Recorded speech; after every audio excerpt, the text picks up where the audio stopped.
Hi friends, welcome to my channel.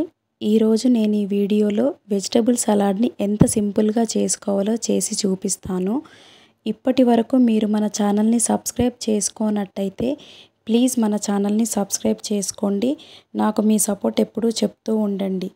ఇప్పుడు మనం vegetable salad కోసం ఇక్కడ నేను కొన్ని వెజిటబుల్స్ తీసుకున్నాను. ముందుగా దోసకాయ, క్యారెట్, బీట్రూటు, ఉల్లిపాయ, టొమాటో, పచ్చిమిర్చి, కొత్తిమీర మరియు కరివేపాకుని తీసుకున్నానండి. మీ దగ్గర ఇంకా ఏమైనా వెజిటబుల్స్ ఉంటే యాడ్ చేసుకోండి. నేను వీటితో వెజిటబుల్ సలాడ్ని ఎలా చేయాలో చూపించాలనుకుంటున్నానండి. సో ఈ విధంగా మనం అన్నీ కట్ చేసి పెట్టుకోవాలండి.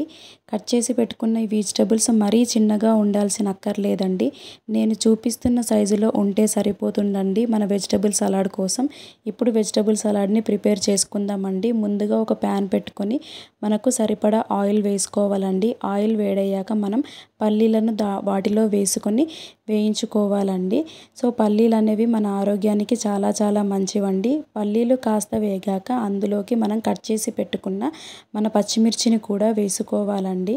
పచ్చిమిర్చి కూడా మన ఆరోగ్యానికి చాలా మంచిదండి. ఇప్పుడు మనం పచ్చిమిర్చి వేగాక మనం ముందుగానే కట్ చేసి పెట్టుకున్న ఉల్లిపాయల్ని కూడా వీటిలో వేసుకొని చాలా బాగా వేయించుకోవాలండి.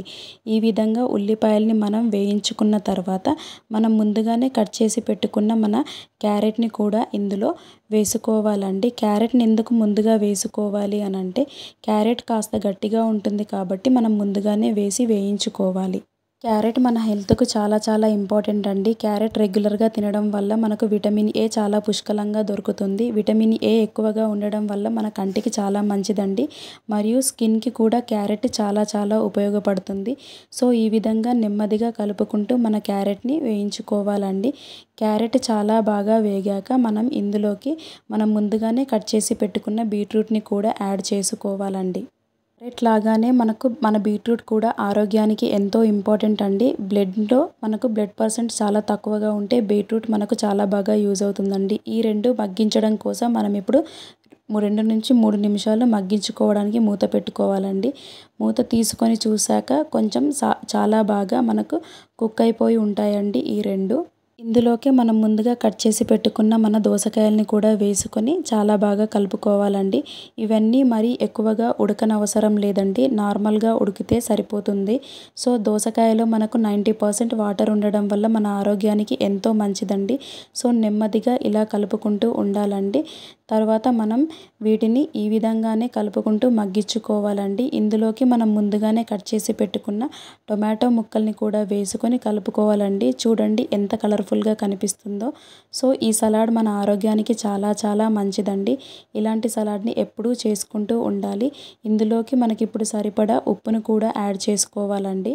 మీ టేస్ట్కు తగినంత చూసి వేసుకోండి. సో ఈ విధంగా నెమ్మదిగా మనం ఈ సలాడ్ని మగ్గించుకోవాలండి. మనం ముందుగానే కట్ చేసి పెట్టుకున్న కొత్తిమీర మరియు కరివేపాకును కూడా ఈ సలాడ్లో వేసుకొని కలుపుకోవాలండి. ఎంత కలర్ఫుల్గా కనిపిస్తుందో కదండి మన సలాడ్. మన ఆరోగ్యానికి ఎంతో మంచిదండి మన సలాడ్. సో రెగ్యులర్గా తింటూ ఉండాలి. ఇప్పుడు దీనిపై మనం మూత పెట్టుకొని ఇంకో 3 నుంచి 4 నిమిషాలు ఉడికించుకోవాలండి. తర్వాత మూత తీసి చూస్తే చాలా బాగా సలాడ్ ఉడికిపోయి ఉంటుందండి. సో ఈ సలాడ్ని మనం ఖచ్చితంగా మన లైఫ్లో ప్రతిసారి తింటూ ఉండాలండి. ఎంతో ఉపయోగకరమైన సలాడ్ని మనం రెగ్యులర్గా తింటూ ఉండాలి. నేను ఇప్పుడు ఇందులో కొంచెం జీలకర్రని యాడ్ చేస్తున్నానండి. జీలకర్రని పచ్చిగానే వేస్తున్నాను. ఇది పచ్చిగా ఉంటేనే మనకు బాగుంటుంది ఆరోగ్యానికి కాబట్టి నేను ఈ విధంగా వేసుకుంటున్నానండి. నెమ్మదిగా ఈ విధంగా మనం మన సలాడ్ని కలుపుకుంటూ ఉండాలండి. ఎంతో మంచిదైన ఈ సలాడ్ని మనం వారానికి 3-4 సార్లు తిన్నా కూడా తప్పులేదండి. అంత మన ఆరోగ్యానికి మంచిది సలాడ్. నాకు సలాడ్ అంటే చాలా ఇష్టం అండి. ఎందుకంటే అన్ని పోషకాలు ఒకే రకంగా ఒకే విధంగా మనకు సలాడ్లో దొరుకుతాయి కాబట్టి. సో నా ఈ సలాడ్ ప్రిపరేషన్ కనుక మీకు నచ్చినట్టయితే ఎప్పుడూ నాకు ఈ విధంగానే సపోర్ట్ చేస్తూ ఉండండి. మీ సపోర్ట్ నాకు ఎప్పుడూ తెలియజేస్తూ ఉండండి. నా ఛానల్ని ఫాలో అవుతూ ఉండండి. ఈ సలాడ్ రెసిపీ మీకు నచ్చినట్టయితే లైక్ చేయండి, షేర్ చేయండి, కామెంట్ చేయండి. Thank you so much for watching my salad video.